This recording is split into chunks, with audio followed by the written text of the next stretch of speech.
Good afternoon, CFM. This is Coach Matt with our Monday workout. Welcome to another week of training. We're gonna hit our deadlifts and a little interval style workout today.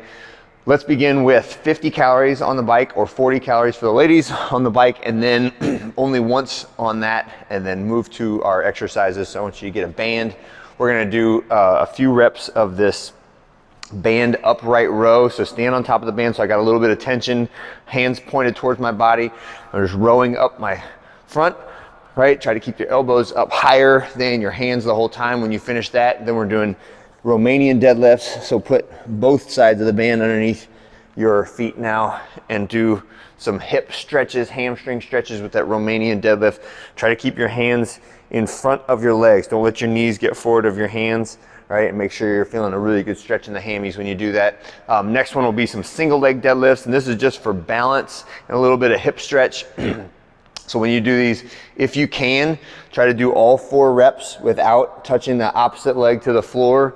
Use those balance muscles in your foot when you do this, and make sure that you're feeling a good stretch in your hamstring. If you have your upper back and your middle back relaxed and you're just kind of reaching for the floor, you will not feel this at all in your hamstring. You'll feel it mostly in your back. So make sure that you're maintaining that good posture, right? Squeezing those shoulder blades back, focusing on the rotation of the hip relative to the femur, right? That's what we're going for on those 4 reps of the single leg deadlift. And then progressive bounding. So progressive just means I want you to start off small and try to work to larger and larger jumps.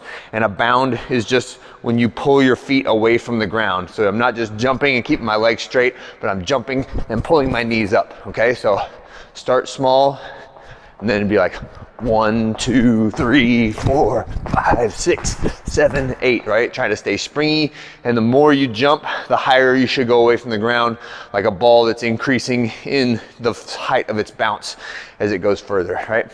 And progressive just meaning don't go ballistic right out of the gate, right? Build your way up to it. Don't pull any like Achilles or calf, hamstring, foot muscles, anything like that. And the way that we avoid that is by progressively applying load to those tissues, okay? All right, let's get to the workout. We're doing deadlifts today with a superset. I have your percentages listed. This is the middle of the deadlift progression, so 5 by 5. And we're just pulling from the shins to the hips, right? So 5 reps of the deadlift.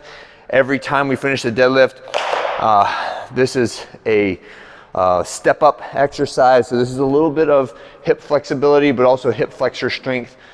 Feel free to go onto a pad, like an ab mat that we'll use for the workout. It can help on this if you have sensitivity with your knees on the ground. And I'm gonna show you a neat little scaling option for this as well.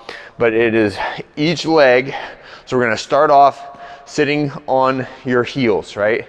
And we're gonna step up with one leg. So this would be left leg, right? So I go left, right, and then right, left, right, left. All right, that would be 1 rep through. I'm gonna do that 4 times through, right?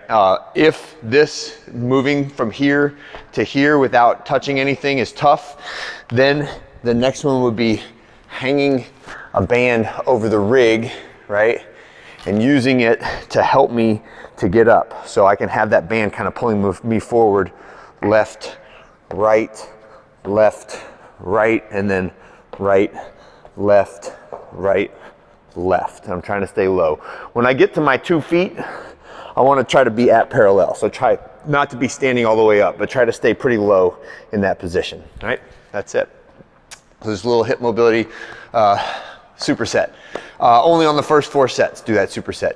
Next one we're gonna do is our interval workout.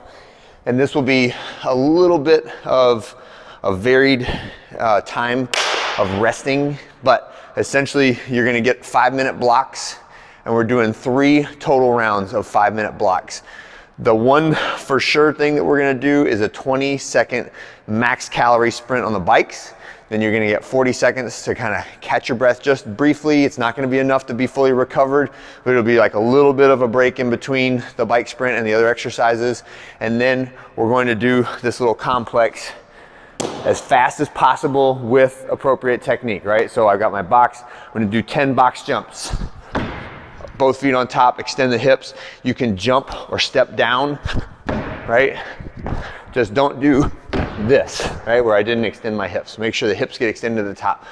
15 jumping pull-ups. So now I've set up my jumping pull-up station so it's like halfway between my wrist and my elbow.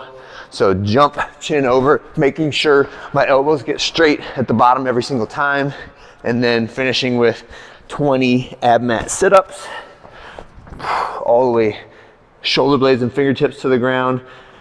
And then sitting up, touching my hands to my toes. After I get through that whole complex, then I rest, and I'm resting till 5-minute mark. Okay, so how much rest you get will depend on how fast are your box jumps, jumping pull-ups, and sit-ups. But the 20 seconds of bike sprint is the same for everybody, okay? All right, and that is it for this Monday. Hope you guys have a great one, and I'll see you on Tuesday.